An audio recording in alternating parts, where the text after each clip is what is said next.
Hi, my name is Cameron Carlson with AnimeLocation.tv. I'm here at Matsuricon 2025 with Mr. Ray Chase. Hi there, I'm Ray Chase, and I'm here with Anime on Location. I remember you guys from all those years ago. You always ask the best questions, and I'm very excited to see what you come up with this time. Thank you so much, Ray. I really appreciate that. So, this is your return back to Matsuricon. How are you feeling about it? It's surreal. This is my third Matsuricon. Yep. I was here in like 2018, 2019, Yep. and now here in 2025. It's crazy. Yeah. So following it up, I'm a huge fan of you, and I love you doing Cyclops and the new X-Men Nice. 97. How's Thank it? you. I realize it's a really big role. You're taking on the leadership role of the X-Men. How do you feel about it? It's insane, man. I did not grow up with X-Men. I was always an anime kid, so I didn't know a lot about it. But I read the Eric and Julia Lewald's book previously on X-Men, which talked about the history of it. Yeah. And then I realized, oh my God, I'm stepping into something that has such an amazing history. Yeah. And then the fact they knocked it out of the park with 97 is wonderful. Nice. I grew up with the 97 X-Men. I'm that old. Yeah, dude. Hell yeah. No, I'm supposed to have. I just never did. No, the hits keep on coming for you. Since last we spoke, you launched a gaming studio with Max and Robbie. Yes. And you guys released the smash hit Date Everything. How has that been? And, learning the whole gaming making process. So, real brief, how was that working for you guys? Horrible. It was awful, but I'm really glad that it actually happened.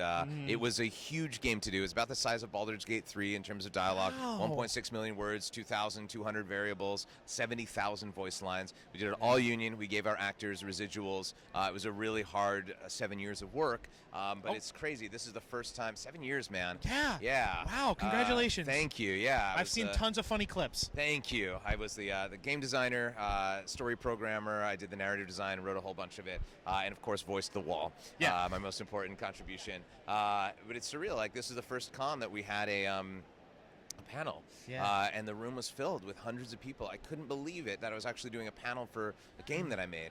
It's really weird. It's taken a lot to get used to. Hey, you have a really great creative mind, and I love everything you've Thank done. you. You guys too. You're awesome. Yeah. So now Lava has been around now for several years. How much fun has it just been to literally work with Robbie and Max and just be fun goofballs on stage together? Yeah, man.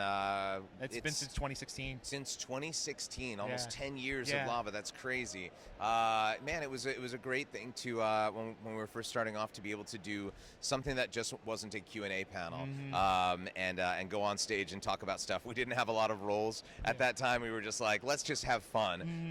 Nowadays, it's a little weird because people do want to ask us questions, and like it's maybe less that they want to see us stuff marshmallows in our mouth. So we'll see.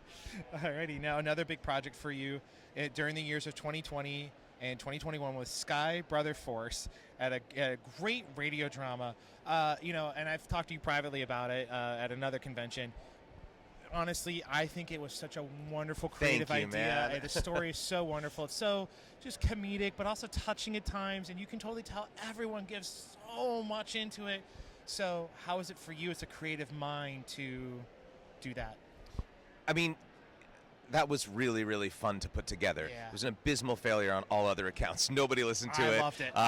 I have it still saved as one of my podcasts. Thank you. It's awesome. Yeah. But for that, and I've done a lot of failures before that one too. We made tons and tons of stuff. I've done Kickstarters. I've tried to make something other than doing voice actors. So you can kind of see how surreal it is that, like, you just said that our game was a hit, and that's still like, whoa, I actually did something of value to the community. So it's a lot to put together, man. Yeah, thank you. It means the world that you knew me before. And again, I'm a huge Borderlands 3 fan. How much fun was it for you working with Joel and Jamie and all, working with that whole fun cast?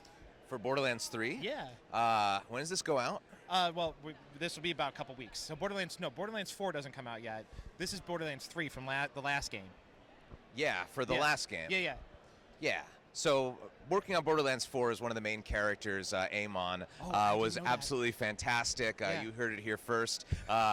It's insane because I did get to do a character that wasn't totally my own for 3. I was taking over for Troy Baker. Okay. And then for 4, I think they were just like, well, we still like using Ray. We want to give him his own guy. Yeah. And being able to voice a guy like this, a warrior poet, was a dream come true. They are doing such a good job on the writing for this for 4. I am super excited to see how it turns out. I won't lie, you just made my day with that voice. Yes, hell yeah, dude. So I'm gonna be honest with you. I'm gonna wait for like a couple patches to come through, and then I'm gonna pick it up.